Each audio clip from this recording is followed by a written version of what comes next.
pour créer un plan de travail mural, rien de plus simple, il vous suffit de cliquer sur le bouton Create Mural, un gros bouton rose. À partir de là, soit vous créez un plan de travail totalement vierge, soit vous utilisez un des nombreux templates mis à notre disposition par Mural. C'est à vous de voir selon les usages. Vous pouvez chercher ici avec les mots-clés en anglais de ce qui vous intéresse, si c'est un mind mapping, une rétrospective, ainsi de suite. Donc nous, pour ce tuto, on va prendre un plan de travail vierge.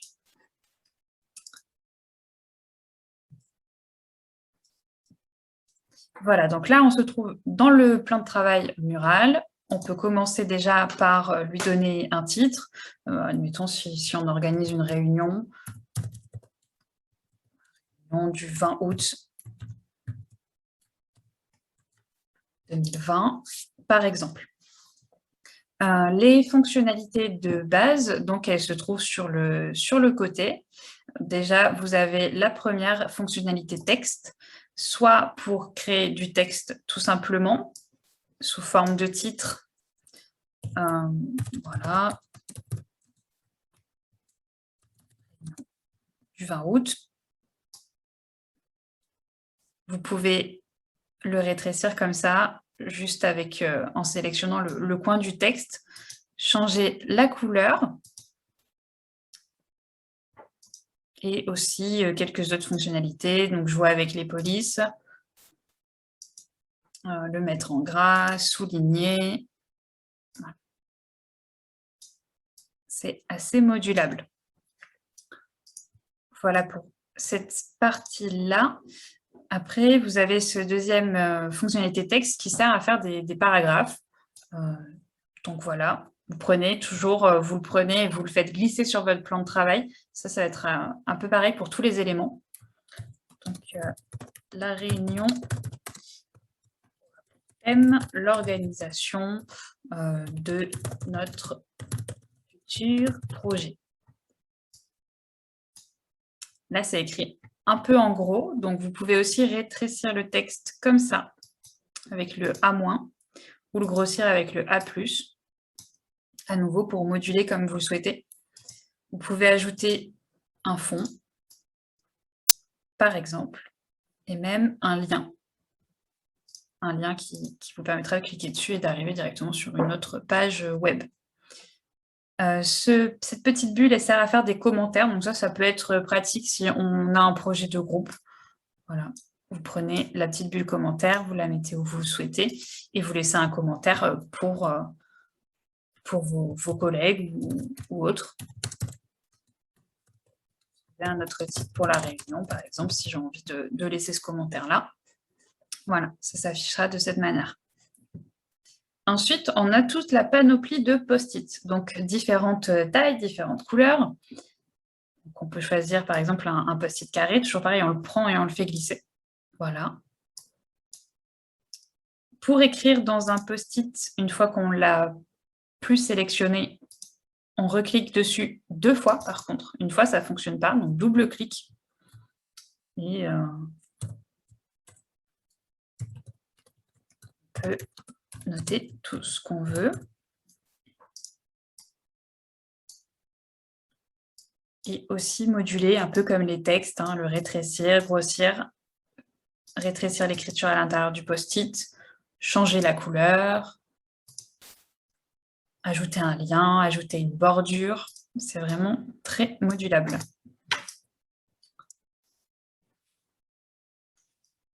Et vous avez différentes tailles de post-it à votre disposition. Vous avez aussi les rectangulaires, comme ceci, ou encore les post-it ronds.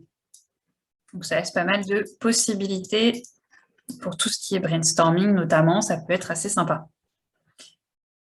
Ça, c'était pour toutes les fonctions texte.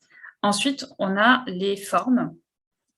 Donc, pareil, vous allez pouvoir vous amuser à créer plein de graphismes différents pour vos formes. Donc là, j'ai pris un rond, par exemple.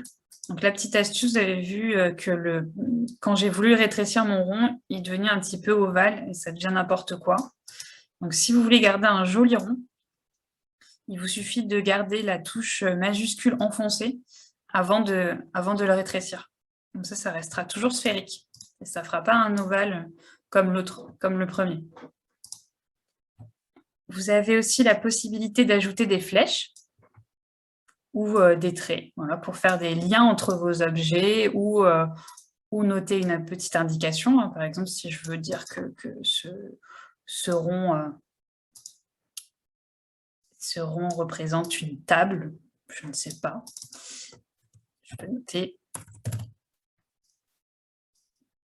Voilà, de cette manière-là. Ce qui est aussi très pratique avec les flèches et les traits, c'est qu'on peut faire des liens entre les objets. Donc, pour ceci, il vous suffit de mettre un lien entre deux objets, vérifier qu'ils soient bien reliés entre eux. Et tout simplement, pour vérifier qu'ils sont bien reliés entre eux, voilà, vous bougez un des objets, et si le lien suit, c'est que c'est bon. Donc, on peut refaire avec une flèche, par exemple. Hop, on la colle. Voilà, on vérifie. C'est bon, elle est bien reliée. Ensuite, on a le picto, la petite étoile pour les pictos. Donc là, soit vous choisissez des pictos parmi ceux proposés déjà ici, ou si vous ne trouvez pas ce qui vous plaît, vous pouvez noter des mots-clés dans la barre de recherche. Alors, ça fonctionne mieux quand on note le mot-clé en anglais. Voilà, donc je vais prendre une petite étoile que je vais mettre ici, par exemple. Donc ça, c'est plutôt simple pour les icônes, il n'y a rien de spécial à voir, si ce n'est quelques petites fonctionnalités, une fonctionnalité surtout, pour changer la couleur du picto. Voilà, avec la petite goutte, c'est très simple. Après, vous pouvez aussi utiliser des matrices ou des areas, des zones, un peu comme ça. Vous en avez beaucoup à votre disposition, selon les besoins aussi. Donc, il va y avoir par exemple un persona, roadmap, plusieurs choses à votre disposition que vous pouvez vraiment utiliser à volonté pour vos réunions, pour vos séances de travail. On a même des petits calendriers, gros calendriers pour le coup, j'ai dû dézoomer. Un gros calendrier, voilà, où on peut par exemple organiser des tâches, mettre en place un planning, un rétro-planning pour un projet. Ça peut être vraiment très utile en jouant avec les post-it. Hop. Voilà, de cette manière-là, on rajoute un post-it dans cette case et ainsi de suite. Pour s'organiser, ça peut être sympa, même si d'autres outils existent pour les calendriers. Oui, du coup, ça me fait penser que je ne vous ai pas montré une fonction qui est très, très utile, enfin plusieurs fonctions qui sont très utiles pour Mural. C'est déjà de se déplacer dans Mural. Donc, il faut savoir que Mural, ça marche beaucoup mieux quand vous êtes sur un ordinateur. Si vous êtes sur un smartphone, c'est pas possible d'être sur Mural. Ça ne fonctionnera pas. Si vous êtes sur une tablette, c'est beaucoup moins pratique de circuler avec les doigts. Donc, le plus simple, c'est d'être sur un ordinateur avec une souris. Et je dirais même avec une souris à molette, parce que la molette, elle vous permet de zoomer et de dézoomer très rapidement. Donc, par exemple, voilà, un coup de molette en avant, vous zoomez, un coup de molette en arrière, vous dézoomez. Donc ça, c'est vraiment le plus simple. Et pour se déplacer dans le plan de travail, il vous suffit de cliquer n'importe où en dehors d'un élément, sinon ça fait bouger l'élément, et voilà, d'aller voir ce qui se passe un peu ailleurs.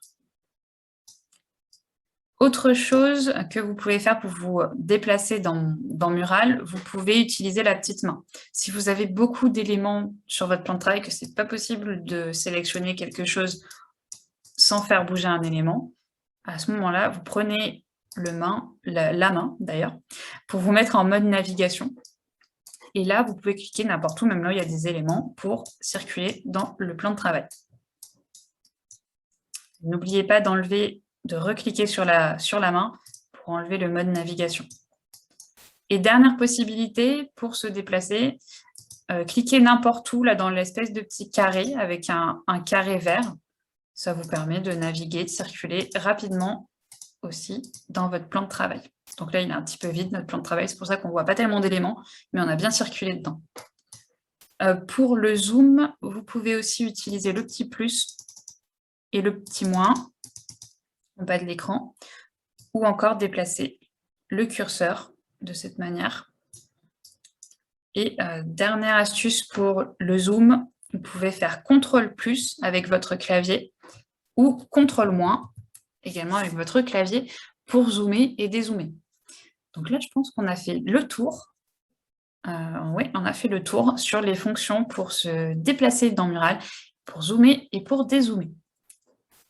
Voilà. Donc, on a vu aussi les matrices à notre disposition qui étaient là, Frameworks. Et maintenant, on va voir les images. Donc, pour les images, soit vous tapez un mot-clé. Donc, toujours pareil, ça marche mieux si on tape un mot-clé en anglais qu'en français. On a un peu plus de choix. Et vous prenez l'image qui vous plaît, vous la faites glisser dans votre plan de travail. Donc, rien de bien compliqué. Vous pouvez aussi faire un lien. Voilà, un lien vers un site à partir d'une image. Ou peut-être même vers une vidéo, ça fonctionne aussi.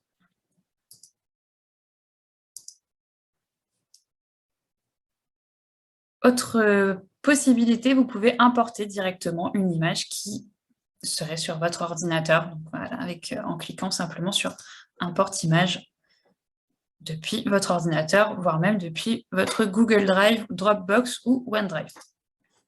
Pas mal de possibilités. On a aussi la fonction bibliothèque. Donc ça, la fonction bibliothèque, ça peut être utile quand vous êtes amené à créer souvent des plans de travail et que vous voulez gagner du temps. Pour cela, si vous avez un élément que vous utilisez quasiment tout le temps. Donc par exemple, si je me dis que cette petite étoile, je vais l'utiliser à chaque fois dans toutes mes réunions et que je vais avoir besoin de cette étoile en jaune à trouver très rapidement, je peux la sauvegarder dans ma bibliothèque. Je l'appelle étoile. Et je la sauvegarde. Voilà, donc là, ce n'est pas forcément un bon exemple parce qu'une étoile, c'est assez rapide à faire, une petite étoile jaune. Il y a d'autres éléments qui sont un peu plus... qui prennent un petit peu plus de temps et du coup, ce sera utile de les mettre dans la bibliothèque. Et là, si j'ouvre la bibliothèque avec cet onglet-là, je retrouve bien mon étoile et je peux la prendre et la mettre directement dans mon plan de travail. Et par exemple, j'ai des éléments qui sont tout le temps les mêmes. Par exemple, le timing. Voilà, si je veux rajouter le timing de réunion, ça c'est un élément que j'avais déjà enregistré dans ma bibliothèque. Voilà, je le prends. Ma réunion va durer 20 minutes et je l'ajoute. Si vous voulez que des éléments soient liés entre eux, par exemple, je veux que le petit timer soit lié avec la durée indiquée, il vous suffit de tout sélectionner et de faire un clic droit, groupe. Voilà, comme ça, ils se déplaceront tout le temps ensemble.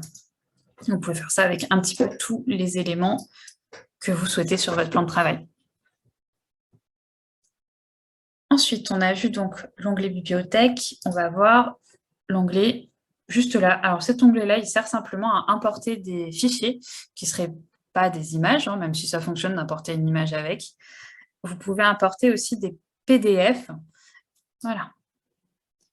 Ça s'affiche comme ça, très bien, en grand, parce que c'est un e-book, donc ça se met en très grand. Voilà. Et là, j'ai mon PDF qui a intégré directement à Mural. Et si je clique dessus, si les participants à ma réunion cliquent dessus, ils vont pouvoir le consulter directement, voire même le télécharger. Donc, ça peut être plutôt pratique de mettre à disposition des contenus, des fichiers ou autres via Mural. Et dernier onglet des fonctionnalités de base, la fonction dessin. Donc, si on clique dessus, on a un menu qui change et on est vraiment juste en fonction dessin. On peut utiliser plusieurs pointes pour dessiner et plusieurs couleurs. Pourquoi pas, pour pointer sur un élément, hop, faire une petite flèche. Bon, elle n'est pas terrible ma flèche, mais bon, on a compris l'idée. Donc elle n'est pas terrible, je la gomme et je refais. Ça va un peu mieux. Voilà, vous pouvez utiliser l'outil gomme si vous avez fini de dessiner. Et surtout, quand vous avez fini de dessiner, n'oubliez pas de cliquer en haut à droite sur Done Drawing pour retrouver le menu de base. Voilà pour les fonctionnalités de base que je souhaitais vous montrer.